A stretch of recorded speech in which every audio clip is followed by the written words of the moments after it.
Hi అండి, welcome to me Godavari అమ్మాయిలు. జనరల్గా ఎండాకాలం అనగానే మనందరికీ ముందుగా గుర్తొచ్చేవి మామిడి పళ్ళు. కానీ మన ఆంధ్రాలో మటుకి అన్నిటికన్నా ముందుగా స్పెషల్గా గుర్తొచ్చేది ఆవకాయ. వేడి వేడి అన్నంలో ఇప్పుడే పెట్టిన కొత్త ఆవకాయ వేసుకుని నెయ్యి వేసుకుని తింటుంటే ఉంటుంది అబ్బా అనాల్సిందే.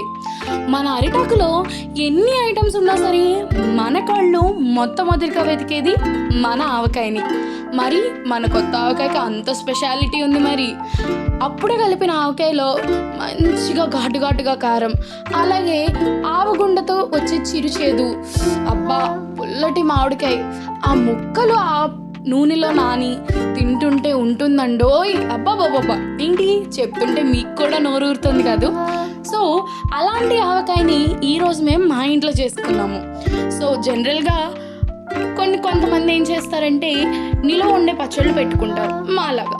కొంతమంది టెంపరీగా పెట్టుకుంటారు. ఏది పెట్టుకున్నా సరే ఆవకాయకున్న టేస్ట్ మటుకి ఎప్పటికీ పోదు, దేనికి రాదు. సో ఈ రెసిపీ కనుక మీకు నచ్చినట్లయితే మీ గోదావరి అమ్మాయిలకి ఒక లైక్, షేర్ అండ్ సబ్స్క్రైబ్ చేసుకోండి.